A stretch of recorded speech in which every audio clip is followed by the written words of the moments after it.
आज हम बात करने वाले हैं एक ऐसी घटना की जिसने पूरे देश को सच में झकझोर कर रख दिया है। देखिए, ये कहानी सिर्फ एक छात्र की नहीं है, बल्कि ये हमारे एजुकेशन सिस्टम की खामियों पर एक बहुत बड़ा सवाल भी है।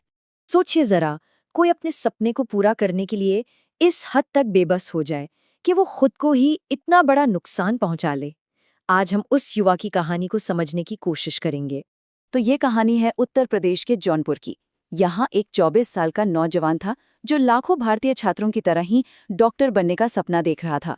उसने इस सपने के पीछे अपनी जिंदगी के कई साल लगा दिए, कई बार तो दोस्तों और नींद तक की परवाह नहीं की।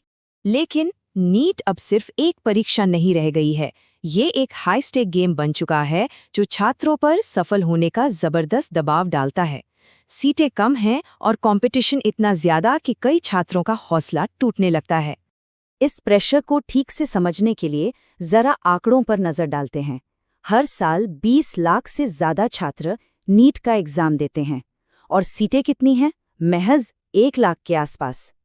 ये जो इतना बड़ा गैप है, यही उस भारी दबाव को दिखाता है जिसका सामना हर छात्र करता है।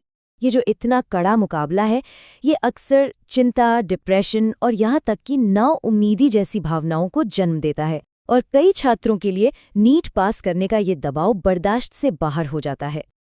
और इसी भारी दबाव के बीच जौनपुर के इस छात्र ने एक ऐसा कठोर फैसला लिया।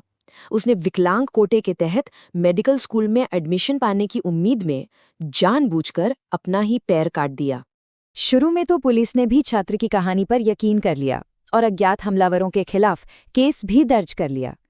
लेकिन जैसे जैसे मामले की जांच आगे बढ़ी, कुछ ऐसी बातें सामने आने लगीं जो एक बिल्कुल अलग ही सच्चाई की तरफ इशारा कर रही थी।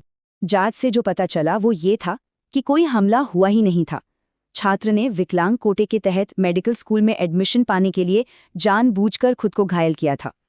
इस मामले में सबसे बड़ा मोड़ तब आया जब पुलिस के हाथ छात्र की पर्सनल डायरी लगी और उस डायरी के पन्नों में पुलिस को उसके इस हताश कदम के पीछे की असली वजह मिली। इस डायरी ने एक ऐसे नौजवान की तस्वीर पेश की जो नीट की परीक्षा पास करने के दबाव से पूरी तरह जूझ रहा था। उसने अपनी चिंता, फेल होने का डर और सिस्टम से अपनी निराशा के बारे में सब कुछ लिखा था। उसे लग रहा था कि ये पूरा सिस्टम उसके खिलाफ है। छात्र की डायरी सिर्फ एक व्यक्तिगत त्रासदी का रिकॉर्ड नहीं थी, ये हमारे पूरे एजुकेशन सिस्टम पर एक सवालिया निशान लगाती है। एक ऐसा सिस्टम जो सफलता को छात्र के मानसिक स्वास्थ्य से भी ऊपर रखता है। पुलिस को जो सबूत मिले वो वाकई दिल दहला देने वाले थे। इंजेक्शन, दवाएं और पैर काटने की मशीन, ये सभी चीजें एक ऐसे छात्र की गवाही दे रही थीं जो डॉक्टर बनने के अपने सपने को पूरा करने के लिए किसी भी हद तक जाने को तैयार था। हालांकि छात्र अब शारीरिक रूप से तो ठीक हो रहा है, लेकिन उसकी कानूनी लड़ाई तो अभी शुरू हुई है। उस पर झूठी जानकारी देने और प्रशासन को गुमराह करने के आरोप लगे हैं, ऐसे आरोप जो उसे जेल भी भेज सकते हैं। ये घटना सिर्फ एक इंसान की कहानी से कहीं बड़ी है। ये हमारे एजुकेशन सिस्टम के बारे में और छात्रों पर पड़ने वाले दबाव को लेकर कुछ बहुत ही असहज सवाल उठाती है। रट्टा मारने और सिर्फ एग्जाम पास करने पे इतना जोर दिया जाता है कि हमारी शिक्षा प्रणाली अक्सर क्रिएटिविटी को दबा देती है। छात्र अच्छे ग्रेड लाने पर इतना फोकस हो जाते हैं कि वो सीखने का जो असली मजा है उससे ही खो देते हैं। ये घटना एक बहुत ही परेशान करने वाला सवाल भी उठाती है।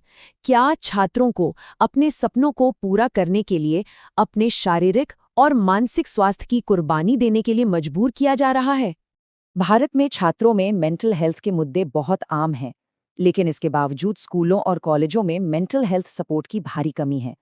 और इस सपोर्ट की कमी की वजह से छात्र खुद को अकेला और बेबस महसूस करने लगते हैं। जौनपुर की ये त्रासदी हम सभी के लिए एक चेतावनी होनी चाहिए। ये छात्रों, माता-पिता और शिक्षकों को ये याद दिलाने के लिए है कि हमें अकादमिक सफलता को मानसिक स्वास्थ्य से ऊपर रखना बंद करना होगा। इस कहानी के अंत में हमें एक बहुत ही सीधी लेकिन गहरी सच्चाई याद रखनी चाहिए। कोई भी परीक्षा या करियर जिंदगी से ज्यादा कीमती नहीं है। चलिए हम सब मिलकर एक ऐसी दुनिया बनाने की कोशिश करें जहां हर छात्र को वैल्यूबल और सपोर्टेड महसूस हो, चाहे उनकी एकेडमिक कामयाबी कुछ भी हो।